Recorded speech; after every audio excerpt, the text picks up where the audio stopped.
Voting. हम तो चुनाव भी, पंचायती राज का चुनाव पूरी तरह इलेक्ट्रॉनिक माध्यम से करते हैं सर।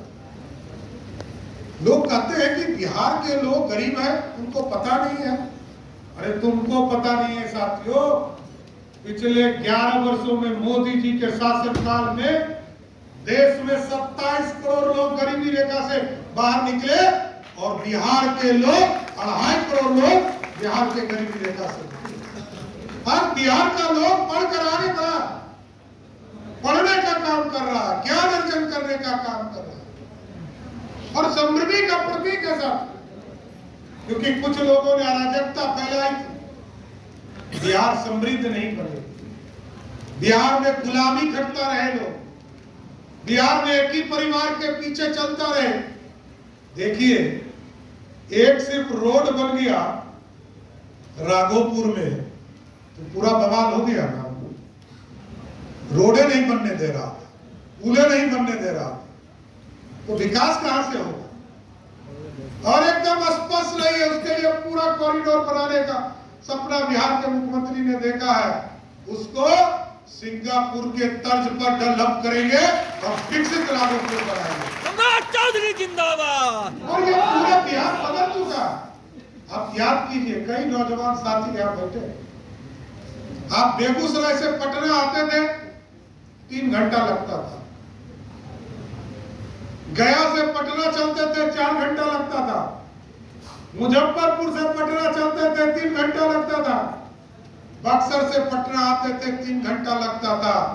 आज बदला हुआ बिहार है, हम 1.25 घंटे में गया पहुंचते हैं, गया जी 1.25 घंटा में पहुंचते हैं बेगूसराय, 1.25 घंटा में पहुंचते हैं मुजफ्फरपुर और 1.5 घंटे में पहुंचते हैं बक्सर। साथियों, ये बदलता हुआ बिहार और इंफ्रास्ट्रक्चर बदलेगा तो 4 ही रास्ते हैं साथियों, चाहे वो रोडवेज हो, रेलवेज हो, वाटरवेज हो या एयरवेज हो, ये 4 रास्ते हैं साथियों।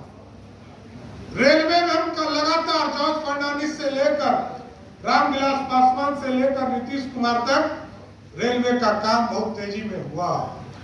और आप सोच सकते, बिहार जैसे राज्य में 38 जिले में 36 जिला हमारा रेलवे कनेक्टिविटी से था। इस बार मोदी जी ने वो 2 जिले भी छू लिए। अरवल के जिले को रेलवे से जोड़ने के लिए सहमति बनी, अरवल और औरंगाबाद, और सीतामढ़ी से सीवान उसको भी जोड़ने का काम किया जा रहा। अभी आदरणीय मुख्यमंत्री आदरणीय सोनोवाल जी आए थे, पूर्व मुख्यमंत्री असम के, और आजकल वाटरवेज वो देख रहे हैं साथियों, जल परिवहन देख रहे हैं। हम लोग कोई सोचते नहीं थे, पानी की व्यवस्था, पानी की संरचना, ये बदलते हुए बिहार में समय बदला। जब 2024 में आपके सहयोग से हम लोग सरकार में आए साथियों, तो हम लोगों ने इस पे काम शुरू किया। 53 किलोमीटर पर कैसे हम वाटरवेज पर काम कर सकते हैं, इसकी शुरुआत किया। मैं आपको बताते हुए खुशी जाहिर कर रहा हूं कि जहां पटना में हम लोग 15 अगस्त को पटना मेट्रो रेल चालू करेंगे, तो अगले 1 साल के अंदर पटना में वाटर मेट्रो भी चलाने का काम करेंगे। हम दुनिया में देखते थे पानी में जहाज चल रहा, बिहार में क्यों नहीं? और बिहार तो गंगा के साथ साथ, मां गंगा के साथ साथ कई नदियों का जाल बिछा। और आप जानिए, गंगा मैया में जितना पानी बहता है उसका 15% ही पानी उत्तर प्रदेश से आता है, रेस्ट पानी हम ही देते हैं। चाहे वो गंडक हो, बूढ़ी गंडक हो, सोन नदी हो, पुनपुन नदी हो, या कोसी हो, काली कोसी हो, बागमती हो, महानंदा हो, सारी नदियों से पानी आता है। और आपको जानकर आश्चर्य होगा कि आदरणीय मोदी जी के नेतृत्व में और नीतीश कुमार के नेतृत्व में साथियों, हम लोगों ने बदलता हुआ बिहार देखा। 2008 याद कीजिए, बिहार में 1,92,000 क्यूसेक पानी छोड़े गए थे। 21 जिले हैं हमारे उत्तर बिहार में, और आपको जानकर आश्चर्य होगा कि 21 जिले में 15 जिले में बाढ़ का पानी घुस गया था। लेकिन पिछले साल क्योंकि इंफ्रास्ट्रक्चर का काम किया गया, बांध का निर्माण किया गया, बांध के इंफ्रास्ट्रक्चर को ठीक किया गया, बांध पर सड़क बनाने का काम किया गया।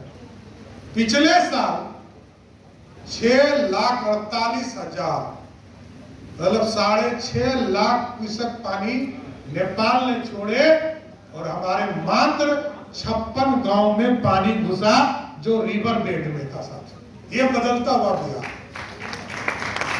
और दूसरे तरफ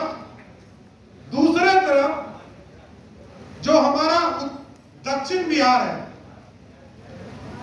ये गया का इलाका, मगध का इलाका, आपका शाहबाद का इलाका, मुंगेर का इलाका, बांका का इलाका, इसमें हमारे पास पानी नहीं थे, हमारे यहाँ सुखाड़ होता। आज जानकर आश्चर्य होगा साथ, पहले तो पानी पहुंचाने, पीने के लिए शुद्ध गंगा जल पहुंचाने का काम राजगीर में, नवादा में, गया जी में, सभी जगह पर इसको उपलब्ध कराने का काम शुरुआत किया गया। और अब हम लोग रिवर बेड को भी, जो सोन नदी का रिवर बेड है, इसको भी बांधने की तैयारी करें, जिसे पटना से अरवल और अरवल से लेकर औरंगाबाद तक के लोगों को पानी देने का काम करेंगे। लेकिन इसके साथ साथ इस बदलते हुए बिहार में, क्योंकि किसानों की भी समस्या को देखना था, तब हम लोगों ने, जब फ्लड का समय होगा, जितने हमारे डैम है, चाहे वो राजगीर डैम हो, नवादा में डैम हो, चाहे वो खड़गपुर झील हो, बांका का हरमोना डैम हो, चानन नदी हो, सभी डैमों को तय किया है कि इरिगेशन के लिए भी हम गंगा जी से पानी लेकर उसमें डंप करने का काम करें। ये बदलता हुआ बिहार, और हम इकोनॉमी को बदलना चाहते हैं साथ। मैंने उस बिहार को देखा है साथियों, जब बिहार का बजट, जब मैं पहली बार मंत्री हुआ तो बिहार का बजट था 6,000 करोड़, और जब एनडीए की पहली सरकार बनी तो बिहार का बजट था 23,000 करोड़ रुपया। और जब बिहार बटा था साथियों, हम लोगों ने पीड़ा में दस्तखत किया था, वोट दिया था, क्योंकि सरदार अटल जी ने आदिवासी समाज के कल्याण के लिए इस देश में बिहार झारखंड का बंटवारा किया। हमारी पूरी शुभकामना, आज भी सिंधु कान्हो जी की जयंती मनाने का काम किया जा रहा है। हम लोग चाहते हैं कि आदिवासी मुख्य धारा में आए, आदिवासी समाज हमारा समाज है। और मैं आपको बताना चाहता हूं कि जब 2000 में बिहार बट रहा था, तो जो बिहार की आमदनी थी उसका 13% हिस्सा हमारा था। मतलब ये जो रेस्ट बिहार है, जिस बिहार में आप रहते हैं, ये मात्र 13% रेवेन्यू देता था, और जो झारखंड चला गया उसका रेवेन्यू था 87%, 87%। और वो बिहार बदला है। लोग कहता था बालू, और दूसरा एक नेता का नाम लेता था, कि यही 2 चीज बच गया बिहार। लेकिन आज समृद्ध बिहार दिखता है। और जब मैं बिहार में बजट पेश कर रहा था 2025 में, आपके सहयोग से जब मैं बजट पेश कर रहा था साथियों, मुझे गर्व महसूस हुआ। नीतीश जी ने, सुशील मोदी जी ने जो वित्तीय प्रबंधन किया, जो बदलता हुआ बिहार बनाया, नरेंद्र मोदी जी के आशीर्वाद से जो बिहार बन रहा, उसका बजट आप जब सुनेंगे तो आपको लगेगा कि आश्चर्य है कि जिस बिहार का बजट का मात्र 13% रेवेन्यू था,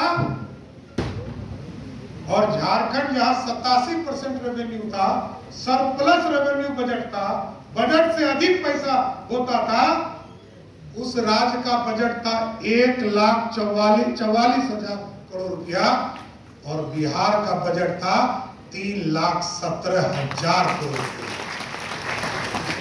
क्योंकि मोदी जी के नेतृत्व के पहले, आपको जानकर आश्चर्य होगा साथियों, बिहार के आबादी का कोई महत्व नहीं था।